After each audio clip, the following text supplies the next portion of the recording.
Meenakshi Ammal Dental College and Hospital, Maduravayal, Chennai. Ranked number 13 by NIRF.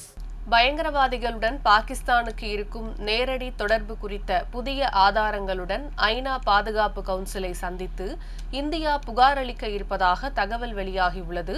இது குறித்த கூடுதல் விவரங்களை தருவதற்காக செய்தியாளர் நாகப்பன் இணைகிறார். வணக்கம் நாகப்பன், ஐநா பாதுகாப்பு கவுன்சிலை சந்தித்து இந்தியா என்ன புகார் அளிக்க உள்ளது? இந்தியாவிடம் ஆதாரம் இருப்பதாக சொல்லியுள்ளதே, விவரங்கள் என்ன? வணக்கம். ஜம்மு காஷ்மீர் மாநிலம் பகல்காமில் உள்ள பைசரன் பள்ளத்தாக்கு பகுதியிலே ஊடுருவிய பாகிஸ்தான் தீவிரவாதிகள் கடந்த 22ஆம் தேதி கொடூர தாக்குதல் நடத்தி சுற்றுலா பயணிகள் உட்பட 26 பேரை சுட்டுக் கொண்டதாக இந்தியா குற்றம் சாட்டி வருகிறது. லஷ்கர்-இ-தொய்பாவுடைய TRF அமைப்பு இந்த பொறுப்பு ஏற்றாலும், ஆனால் அதற்கு முக்கிய காரணம் பாகிஸ்தான் தான் என்று இந்தியா தொடர்ந்து குற்றம் சாட்டி வருகிறது. NIA விசாரணை அறிக்கையிலும் இது தெளிவுபடுத்தப்பட்டிருக்கிறது. இதற்கு பதிலடியாக ஆபரேஷன் சிந்தூர் நடவடிக்கையை இந்திய ராணுவம் கடந்த 7ஆம் தேதி மேற்கொண்டு பாகிஸ்தான் மற்றும் பாகிஸ்தான் ஆக்கிரமிப்பு காஷ்மீர் பகுதியில் இருக்கின்ற 9 தீவிரவாத முகாம்கள் மீது குண்டுகளை வீசியது. 100க்கும் மேற்பட்ட தீவிரவாதிகள் இதில் கொல்லப்பட்டனர்.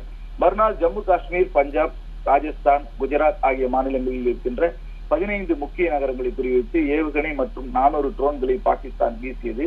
இந்தியா தனது அதிநவீன ஆயுதங்களான L-70 பீரங்கி, சில்கா பீரங்கி, S-400 சுதர்சன சக்கரம் உள்ளிட்டவற்றால் பாகிஸ்தானுக்கு கடுமையாக பதிலடி கொடுத்தது. பாகிஸ்தான் வீசிய ட்ரோன்கள், ஏவுகணைகளை இந்திய படைகள் வெற்றிகரமாக நடுவானிலேயே தகர்த்து அடித்து பாகிஸ்தானினுடைய பதில் தாக்குதலை முறியடித்தன. பாகிஸ்தானின் 3 முக்கிய விமான தளங்கள் உட்பட 8 ராணுவ மையங்களை குறிவைத்து இந்திய போர் விமானங்கள் கடந்த 10ஆம் தேதி காலை தாக்குதல் நடத்தின. இதில் பாகிஸ்தானுக்கு பலத்த சேதம் ஏற்பட்டது. இந்த சூழலில் இந்தியா, பாகிஸ்தான் இடையே போர் தீவிரம் அடைந்ததால் அமெரிக்க அதிகாரிகள் தலையிட்டு உடனடியாக போர் நிறுத்தம் செய்வது குறித்து பேச்சுவார்த்தை நடத்தினர். போர் நிறுத்தத்திற்கு பாகிஸ்தான் சம்மதம் தெரிவித்ததை அடுத்து இந்தியாவும் சம்மதம் தெரிவித்தது. இதையடுத்து போர் நிறுத்தம் குறித்த அறிவிப்பை அமெரிக்க அதிபர் டிரம்ப் வெளியிட்டார். அதைத் தொடர்ந்து இந்தியா மற்றும் பாகிஸ்தான் போர் நிறுத்த அறிவிப்பை வெளியிட்டன. போர் நிறுத்த ஒப்பந்தம் அமலுக்கு வந்த சில மணி நேரங்களில் எல்லையில் மீண்டும் பாகிஸ்தான் அத்துமீறியது. ஜம்மு காஷ்மீர், குஜராத், ராஜஸ்தான் மாநில எல்லையில் ட்ரோன்கள் மூலம் பாகிஸ்தான் தாக்குதல் நடத்தியது. அவற்றை இந்திய படைகள் இடைமறித்து அழித்தன. இந்திய தரப்பும் சளைக்காமல் பதிலடி கொடுத்த நிலையில் எல்லையில் குண்டு சத்தம் நேற்று முன்தினம் இரவு ஓய்ந்தது. இந்நிலையில் டெல்லியில் உள்ள பிரதமர் மோடியின் இல்லத்தில் ஆலோசனை கூட்டம் நேற்று நடைபெற்றது. பாதுகாப்புத்துறை அமைச்சர் ராஜ்நாத் சிங், வெளியுறவுத்துறை அமைச்சர் ஜெய்சங்கர், தேசிய பாதுகாப்பு ஆலோசகர் அஜித் தோவல், முப்படை தலைமை தளபதி அனில் சௌகான் மற்றும் முப்படை தளபதிகள் இந்த ஆலோசனை கூட்டத்திலே பங்கேற்றார்கள். போர் நிறுத்த ஒப்பந்தத்தை பாகிஸ்தான் மீறினால் தகுந்த பதிலடி கொடுக்குமாறு முப்படைகளுக்கு பிரதமர் மோடி உத்தரவிட்டிருக்கிறார்.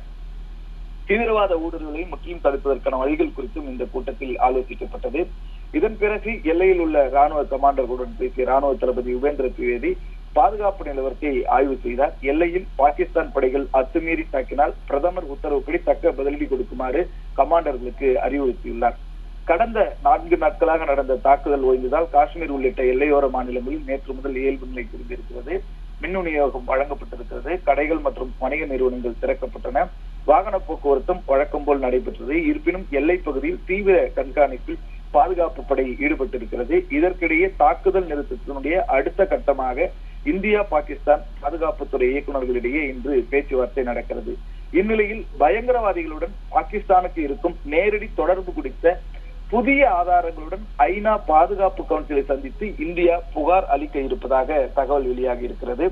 இந்தியா, பாகிஸ்தான் இடையிலான போர் வெளியிட்ட அறிவிப்படி, அதாவது போர் நிறுத்த முடிவுக்கு வந்த நிலையிலே இந்தியாவுடைய அதிரடி தாக்குதலை தாக்குப்பிடிக்காத பாகிஸ்தான் அந்நாட்டு DGMO எனப்படுகின்ற இந்த பாதுகாப்புத்துறை இயக்குநர்கள் வேண்டிக் கொண்டதன் பேரிலே போர் நிறுத்தத்துக்கு ஒப்புக்கொண்டது. இருப்பினும் இந்திய நிலையின் மீது பாகிஸ்தான் தொடர்ந்து தாக்குதல் நடத்தியது இந்தியாவுக்கு பெரிய ஒரு கோபத்தை அல்லது அத்துமீறலை பதிவு செய்ததாகவே இருக்கிறது. இது தொடர்பாக இந்திய வெளியுறவுத்துறை செயலர் விக்ரம் மிஸ்ரி பாகிஸ்தானுடைய இந்த போர் நிறுத்த மீறலை இந்தியா அதிதீவிரமாக எடுத்துக்கொண்டது என்றும், பாகிஸ்தானுடைய ஒவ்வொரு தாக்குதலுக்கும் இந்திய ராணுவம் தக்க பதிலடி கொடுத்து வருகிறது என்றும், நமது படைகள் எல்லையில் தீவிரமாக கண்காணித்து வருகின்றன என்றும் கூறினார்.